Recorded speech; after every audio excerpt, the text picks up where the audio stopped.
10:25 p.m. It was a short flight but medyo late na kaya nakakapagod.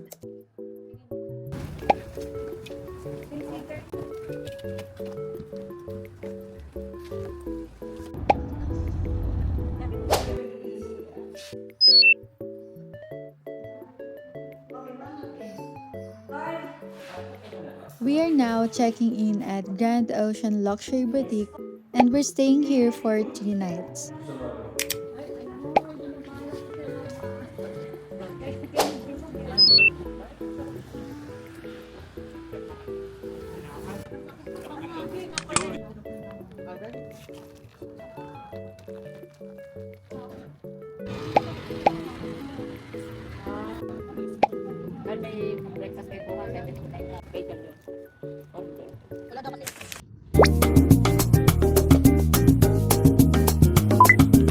Today is our official first day. We went out late around 1 p.m. since we've arrived kinda late yesterday. First stop is Marble Mountain, but we didn't go exactly there kasi parang uulan that time, so we just went to the marble shop across it. We were told na bawal mag-picture or video inside kaya konti lang yung clips ko dito. Guys, so dito kami ngayon sa bilihan ng mga marble things. Dinala kami dito ng driver namin. Actually, di pa kami nakakapasok sa Marble Mountain.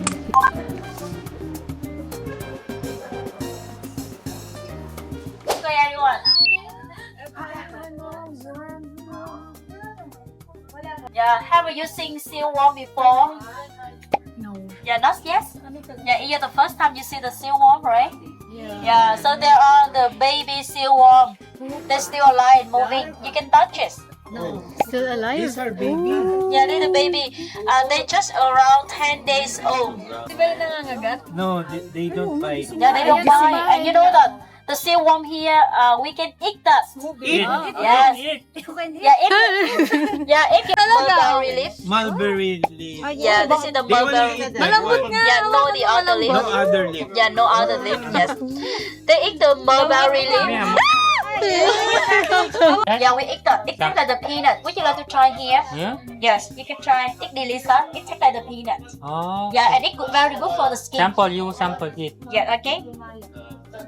Yeah, this one we can eat whole like this. What's the taste? It tastes like the peanut. Peanut. How many? It mean 100%? Ay, yes, extraction? yes, yes. Okay. Lasa? Like the cream, like the Yes, peanut. Parang creamy na peanut na may pagka-beans yung lasa. May one, may combine. Parang boiled beans. What do you think? Parang... Give me tomorrow. Chủ gì tiếng Anh ghê hả? Bên đây nuốt là hiểu liền. Hi, it's yummy. Yeah, it's yummy. Yes. Yummy, delicious. Kailangan slow mo.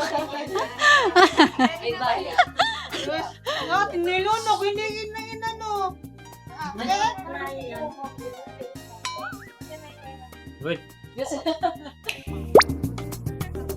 Then we came to this restaurant for our super late lunch. We got some shrimp fried rice and the chicken noodle dish na nakalimutan ko na yung name and the fresh coconut.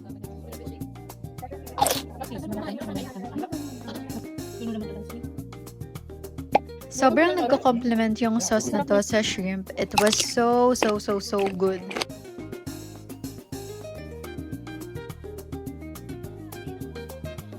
Wait. Ikaw, main 200. May 150 ka.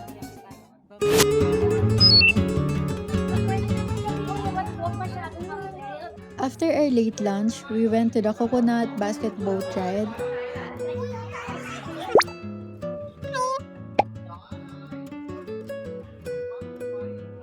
Okay.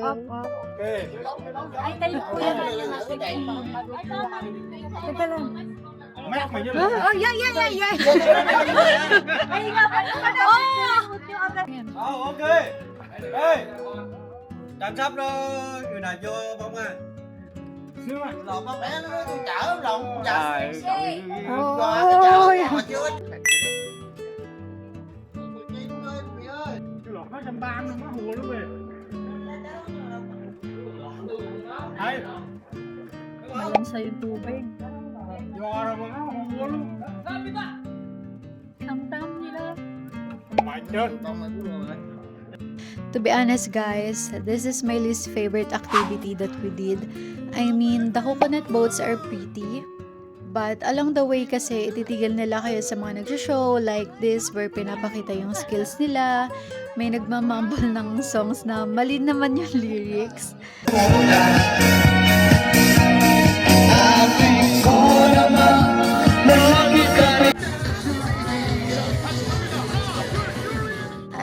It's fun, yes. Medyo off lang sa akin siguro yung boatman namin. Like, he wasn't as accommodating as the other boatman. Oh, yeah, same here. Big, duyệt hả?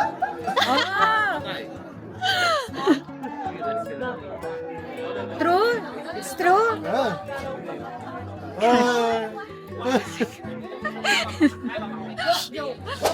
Last stop for day 1 is Hoi An Ancient Town. I love this place so much. Like every corner, sobrang ganda, sobrang colorful, and kita mo talaga na ang rich ng culture. We had a quick coffee break at the Famous Moments by Hoi An. Ano yung kanya? Ano yung sayo ne? Coconut coffee. I love their coconut coffee, guys. It's a must try.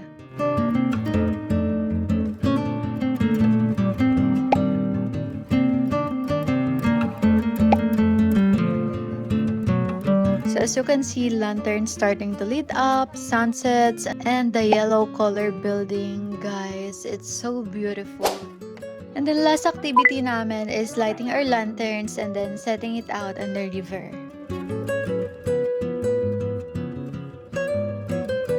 Quên màu. 1, 2, 3.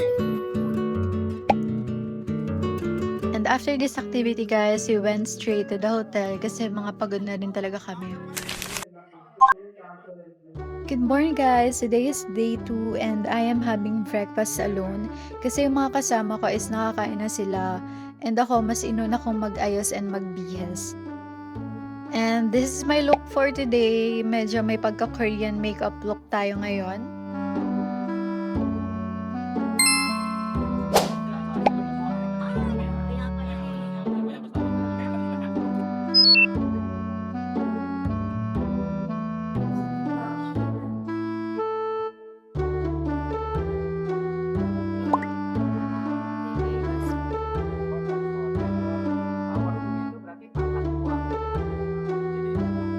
As you can see guys, medyo madami yung tao but hindi matagal yung waiting time.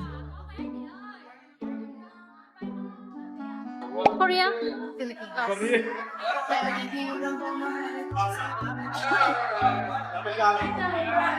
Bago comforting yan.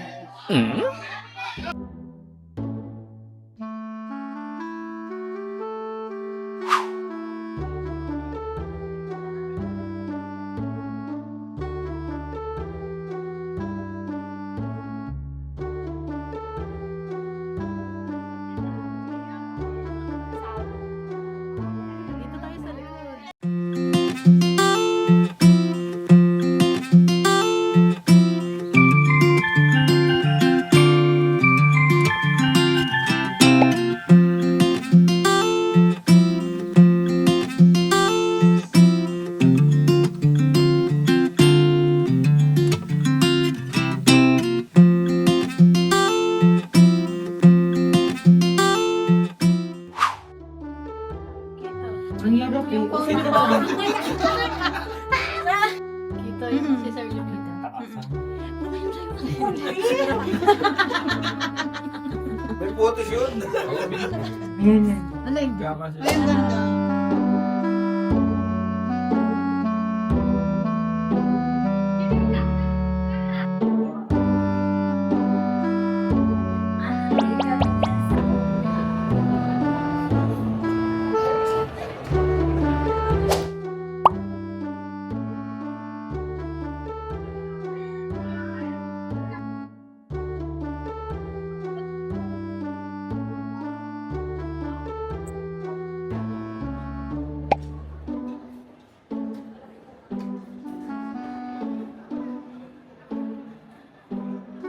This is our view while eating, guys. Overlooking siya sa Alpine Coaster ride and yung cable cars.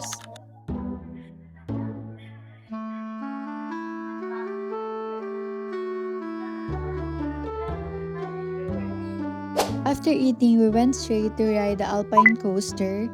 We availed the Combo 2, which gives us 2 rides of our choice.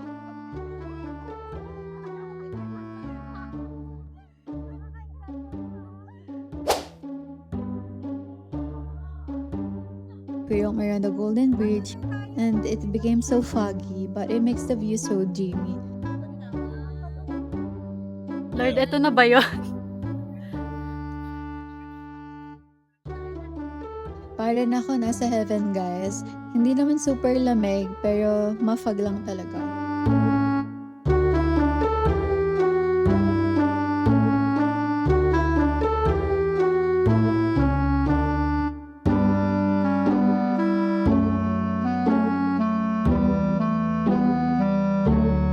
At dahil mga pagod na kami, guys, we decided to claim our free beer or prize before leaving Bana Hills.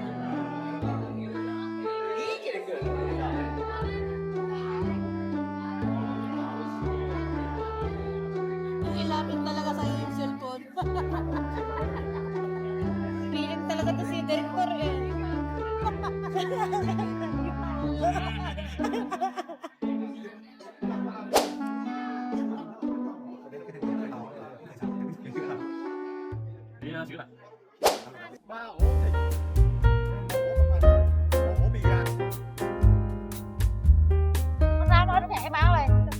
Dinala kami ng driver namin kung saan siya nabili ng masarap na banh mi. And guys, he didn't disappoint. It's the best banh mi na nakain ko all throughout this trip. Malambot yung bread, yung pate, or yung filling. It's really, really good, guys. I swear.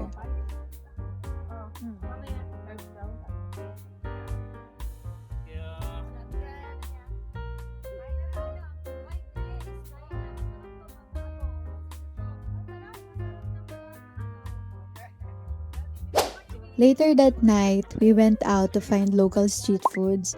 Nakarating kami near the beach area and we saw this stall. So, bumili kami ng ilang foods and mango shake. Ang kinis kasi yung mangga nila eh, no? Totoo. Yung ano yung mangga parang ang bigat na ano, no? Ba't ganun? Parang may aftertaste na ano. Ano kasi ito? Ayun na, tingin nga siya na! Why now? Come here now! Ay, kayo naman. Come here now! Ayun na din. Now. Now na.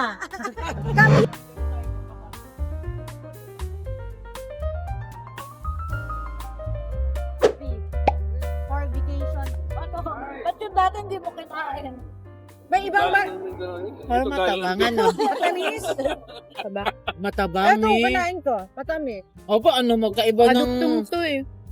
Yun, tama. Mamaya, kumain kasi kayo ng mango. Nasisip.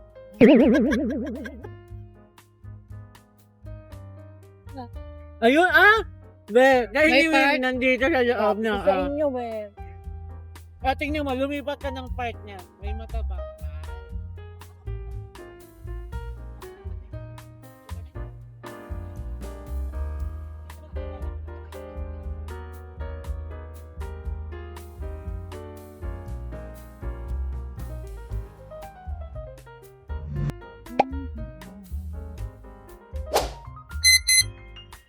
We went inside this French bakery because I wanna buy something.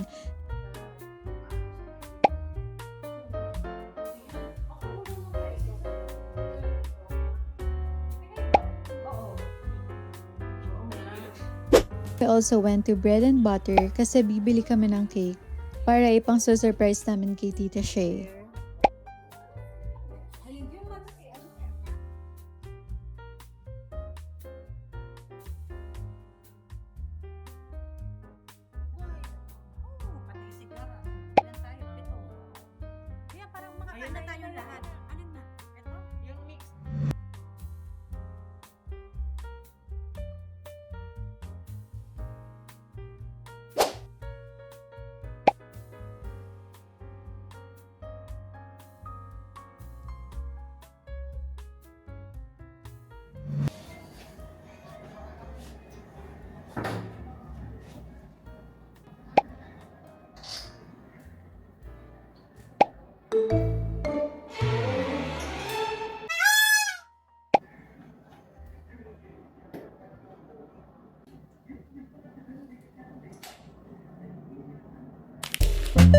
Today is shopping day.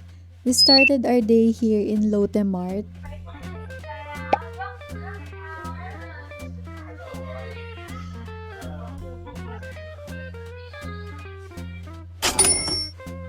You can put it downstairs.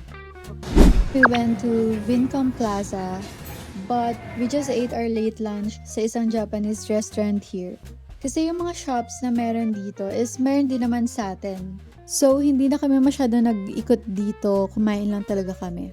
After Vincom Plaza, pumunta kami sa Con Market to buy some pasalubong pa. And then, I book a grab pabalik sa hotel. Pero nung pasakay na ako guys, biglang may naramdaman akong pumatak sa ulo ko na medyo basa. Tapos pagtingin namin is bird poop. Oh my God!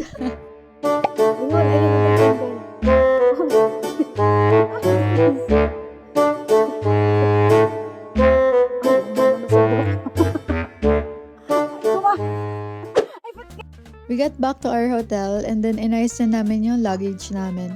Tinanggal na namin sa mga boxes yung coffees and snacks para hindi siya bulky and kasya siya sa luggage namin.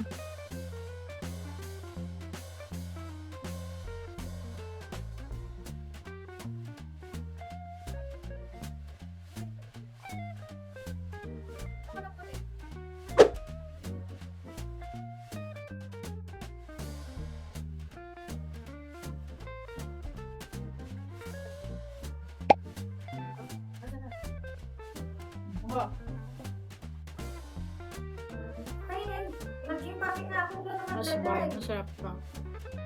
Okay, tinignan ko nga lang kasi baka, ayan o. 7:30, sabi mo, alis na tayo. O, pwedeng hindi sumama, pwedeng sumama. Di masarap. Guys, this is your sign to drink your water now. We decided to check out Sunshine Night Market for our dinner. I just freshened up but I'm still wearing the same outfit from earlier. Winash ko lang yung hair ko guys na naiputan ng ibon. Slice na plate. Yan, saan? Ayun o, yung mga, basta mga ganun.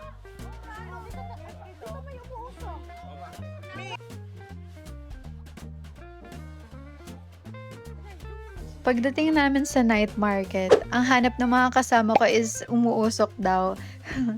So, ito kami kumain sa malaking barbecue stall na to.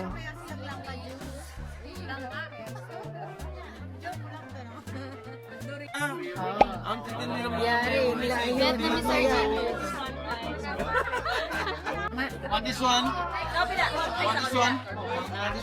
Want this one? Dito pala talaga order, kaya pala hindi ako pinapansin doon. Water. Sa kanya rin pala yun. Ah, ito, 50. Lowest price.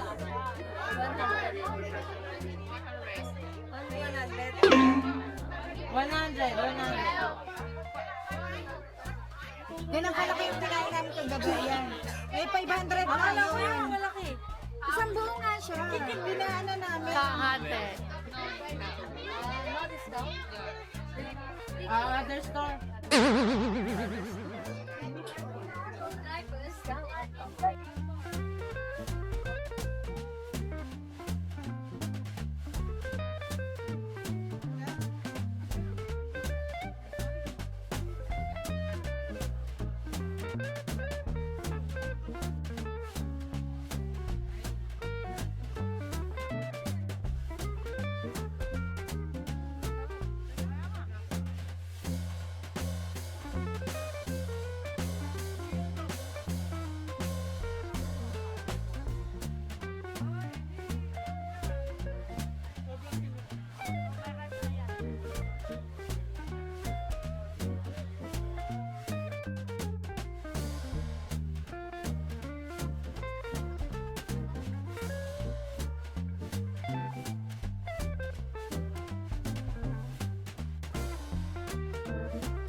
Tinikman namin yung coconut Crackers ba yun? Yeah. Hindi masarap. Maganda pa yung nabili natin yung tinik ninyo. Ang tigas. Coconut. Before kami umuwi, bumili lang ako ng mango crepe for my dessert and kinain ko siya while waiting for our grab.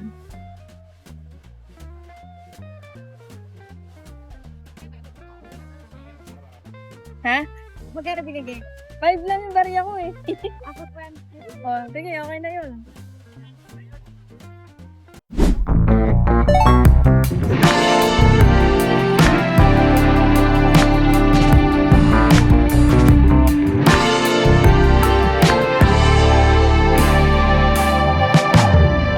Can't wait to wake to your love in the morning. This simple thing that we do. Breathe in, breathe out. While nag-ayos pa yung mga kasama ko, I went to Bread and Butter alone to grab some breakfast.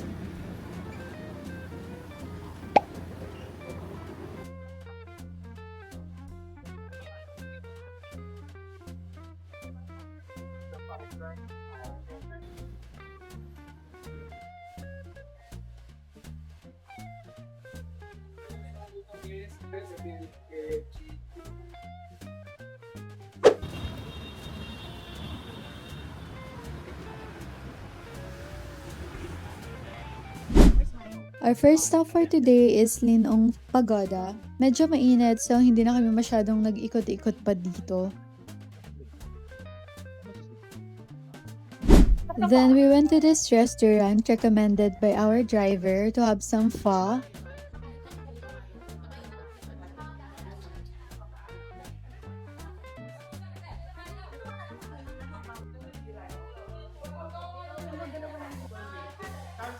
Manipis ang ano, yun yung may lasa.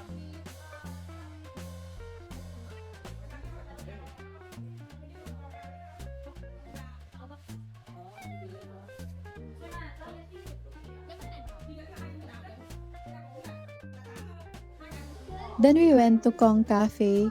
Yung brunch na to guys is malapit sa Han Market. 1,043.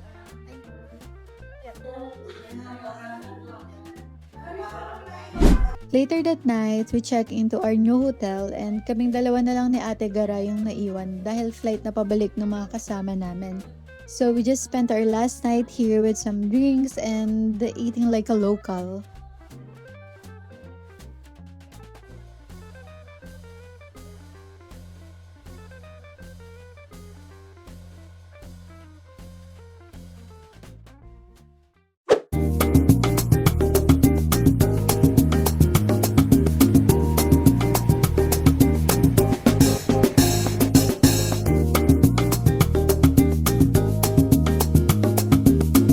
Early in the morning, we went out to swim at the beach and took some photos. Before going back to the hotel, we stopped for some gelato and enjoyed the view for a few minutes.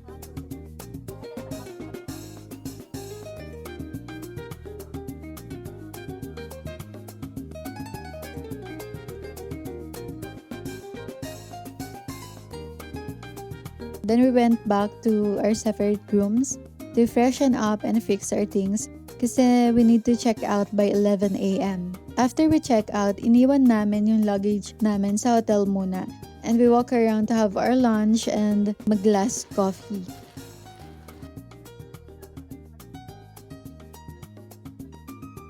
From the cafe, nag-book kami ng Grab to go sa TikTok famous pork belly banh mi place. Guys, this is my favorite experience na ginawa namin sa Danang. Ang sarap sumakay sa Grab motorbike while roaming around the city. Ah, dito na pala siya eh. Thank you. Okay. Hello.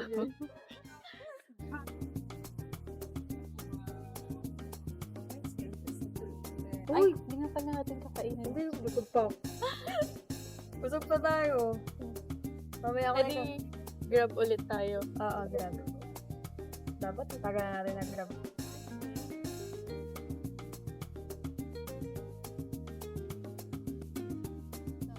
So, yeah. That's good. after we got our banh mi, dumiretso agad kami sa hotel and kinuha lang namin yung luggage namin. And then we book a Grab papunta sa airport. And this is where my Da Nang Vietnam trip ends. Thank you so much guys for watching and I hope to see you on my next one. Bye!